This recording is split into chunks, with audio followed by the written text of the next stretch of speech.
I'd like to introduce Kelly Dombroski, who's a member of the Community Economies Collective. And Kelly lives in New Zealand, in Christchurch, which is a city that has experienced a major earthquake in the last few years. There's been a lot of work to try and rebuild this city that she's going to tell us about. And really I'd like to hear about how the thinking around commoning that we've laid out in Take Back the Economy has helped you kind of unpack some of the processes that are happening here as the city, recovers from this earthquake. After the very first earthquake, a group of artists got together and felt like there was a lot of emptiness in the city and a lot of spaces that had to be pulled down. Those vacant spaces in the city, they decided would be nice to build a pop-up garden and actually have a space where people could go and sit and eat their lunch and just feel like they were part of the city again, because there was so much destruction and so many spaces that were rubble and people were just not really able to come into the city and enjoy it. So the very first thing they did is got permission from a landowner to use a vacant lot that had been demolished, and they laid out a very kitsch sort of garden with fake grass and potted plants and made it open as a space for people to come and eat their lunch. And it was very popular, and the idea coming from that intervention was this gap filler, and this was the name of the organisation, was Gap Filler, to fill the gaps in the city with these pop-up projects. Yeah. And what's interesting about them from a commoning perspective is that it's mostly private land, and the landowners didn't want their land to just sit there with rubble and rubbish and graffiti, and they actually were attracted by the idea of these innovative, quirky projects popping up in those spaces. One was a brightly painted piano that sat outside, and people could come and sit on a couple of chairs, and anyone could just sit down and play the piano. Another one was a library, because all the libraries were closed because all the books had fallen off the shelves, and they had a fridge because that was sort of weatherproof with library books in it, so people could come and drop off a book and pick up a book. So what kind of communities built up around these spaces? The organisation sort of developed its own community around it, and with volunteers, and they still operate now on Facebook. One of the huge projects that became quite famous was the Palet Pavilion, which was using pallets all painted bright blue, and they built this windbreak really, so people could sit in this open space and eat their lunch, and they had live music sometimes, and they had food carts came and set up there because there was nowhere to eat in the city. So it was really part of a rebuilding of communities. It was kind of a sideline thing to start off with, but really ramped up after the second earthquake, and people could really see the necessity of it, and the council was just taking so long to go through their processes of rebuilding, blueprints and designs. But what are we going to do in the meantime? How are we going to have people in the city? How are we going to become a community again? So this idea of the transitional project became really important in Christchurch as a recovery strategy. So I've used the work in Take Back the Economy to think about, through that commons identikit, how the access, use, benefit, care, responsibility and property has changed during that time. So one of the major places, which is where the Palet Pavilion was, which has been removed now, but the space has, on a more medium-term basis, given to the groups of organisations that are doing this kind of work, and it's been renamed the Commons. Hi, I'm John from the Downtown Farmers Market. We use the Gap Filler site here at the Commons every Sunday 9:30 to 2:30. We're a bit thin on the ground today because we've had a few pull out, but we have 30 to 40 stalls, and we rent the space from Gap Filler for this duration, for that 5-hour period, and we in turn have these stalls come and pay us a fee, and it's an initiative designed to bring people back into the central city. Hi, I'm Chris, and I'm one of the volunteers here at Rad Bikes. We're a community bike repair shop, I guess, and we've been running for about 3 years, two and a half, 3 years. We've got about 7 or 8 volunteers that come in and work on bikes. We get gifted bicycles and parts and that sort of thing. We do them up, we sell them on pretty much on a donations type basis or really low cost. We also help a lot of people do up their own bikes, and we like the community spirit of it. We get people involved in cycling activities and generally just fostering that community spirit. Beck, I work with Gap Filler, and we are building a shelter here at the Commons The Commons is run collectively by a council of representatives of lots of different organisations that use this space, and they identified a need for a shelter because we've got nothing here for when it rains. So they handed that over to Gap Villa, and we spent some time giving it quite a lot of thought and developing a brief for the shelter.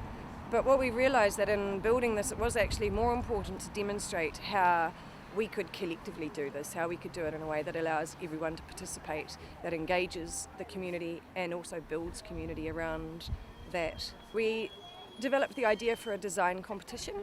We asked people to make submissions based on the brief and the considerations that we'd given around community building. A number of entries were submitted, and then we had a panel of experts, and when I use the word experts, it ranged from folks who were engineers and architects and what have you to people who use the Commons because they're experts as well. And we went through the entries and measured them against the brief, and then were able to make a short list of 5 finalists. Today we've invited the finalists to come down and talk to their designs to help people make an informed decision about which one they would like to vote for to be built here at the Commons. In that space of the Commons, we have totally public access. Anybody can walk in, walk out. People can set up small business things like food trucks. There's tiny little offices that can go on the back of a trailer and be moved around. So they don't need building permits at all because they're not big enough to require. And the use of that's negotiated through the Commons board. All of the groups that are involved in the Commons, you can negotiate use of that Commons. And the benefits distributed among the people making money and the people using the office space, but also wider in the city because it's created a space that everyone can enjoy and benefit from. Right. Who takes responsibility for all the clean-up and looking after the governance of it? I think initially that was by the users, the people who were there every day. I get the sense now that the council's actually stepped in to manage the toilets and the rubbish removal because it's actually that getting to property, that's actually council land. Yeah. So what's going to happen in the future, do you think? Yeah, well, they've built those beautiful big arches, which look very permanent. So I'm thinking it will be a sort of, I mean, you don't want to call it a memorial to the earthquake, but it's definitely something that emerged from the earthquakes that I think people have grown attached to, and it's become the new kind of, I mean, Christchurch traditionally very conservative sort of city, but it now has this kind of quirky, transitional, arty kind of side to it that's emerged. It was probably always there, but it's become much more to the fore post-earthquake because those small organisations were much more flexible and able to paint walls and be visible. How then has this affected people's access legally to land in Christchurch? Because I think this is an issue, isn't it? You have ideas for what you can do in space, but how do you actually get permission to do it? After Gap Villa began doing their projects, other community garden type organisations came to ask them and say, well, how do we get access to these privately owned land in the meantime? And there was just so many queries like that one of the founders of Gap Villa started up another organisation called Life in Vacant Spaces. My name is Irene Bowles. I'm an architectural graduate from Italy, and I'm the chair of the Life in Vacant Space Charitable Trust. Life in Vacant Space was created in 2012 by Ryan Reynolds and Carly Wynn from Gap Villa with the scope of taking care of the paperwork behind the use of privately owned land for events and things to happen. So they created Life in Vacant Space, and since then our organization has been doing site brokerage for anyone who would want to make something happen in the city on privately owned land. We've had a lot of projects, very successful projects, and what we've seen has been very much a return of the community to their built environment. So we've enabled a lot of people to do something in the city and be involved into the activation of the public space. So they approach the landowners and they have a contract template, they have a, they negotiate that agreement with the landowners that mostly it's around about a 6-month period. We're going to put something in here for 6 months. If we're planting trees, they're all potted and in the soil, so they can be removed. Everything can be removed, and they normally require some notice if you want them to leave. if the building or whatever's going to happen on that land doesn't go ahead, they can extend the contract indefinitely, you know. And so some of those have been negotiated by Life and Vacant Spaces in an ongoing negotiation. They're always quite committed to it being transitional and temporary. But then sometimes the landowners, especially if it's council land, decide that they want those things to become permanent features, and then they will do that negotiation afterward. And then a lot of those projects will shift around to different parts of land in the city and pop up and disappear in other parts of the city. So Life and Vacant Spaces has really commoned the knowledge of how to do these transitional and temporary projects. And I mean, reading Take Back the Economy, you guys have the generation yardstick with the thinking about how the commoning will work down 7 generations. And obviously most of the projects that these groups are doing aren't going to be around for 7 generations. They're very short term, 6 months, a year, even shorter than that. But I think what is going down the generations is the knowledge that they've collected, that they've experimented with, and then they've collated that in the Life and Vacant Spaces as an organisation, but also on their website. That's all publicly available. It's open access.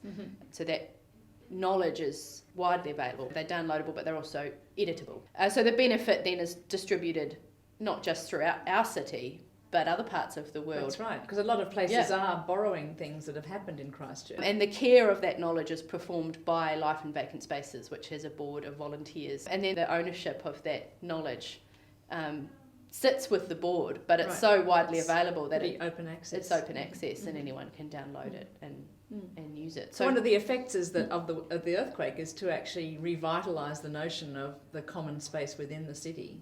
Yeah, and to bring to light its value. After the earthquake, one of the other long-term changes that has happened is the law changed to be like an emergency law. So these transitional projects were set up under that law, but wouldn't be legal in a normal city. What's happened now is that the City Council has put in place a new bylaw that allows for these kinds of projects to be part of Christchurch indefinitely. So even when we're under ordinary non-emergency law, these kind of transitional and pop-up projects will also be so that's a feature again, of part the of city. the ways in which those kind of activities will be made more durable as an ongoing part of the city.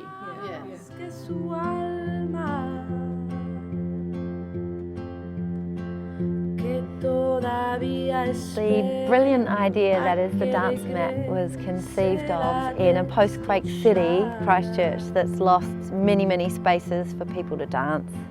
It's essentially just an empty space, but we provide the speakers and the amplifier, and it becomes a space where it's okay for people to dance in public. It was always an experiment, and the amazing thing is that it really has worked.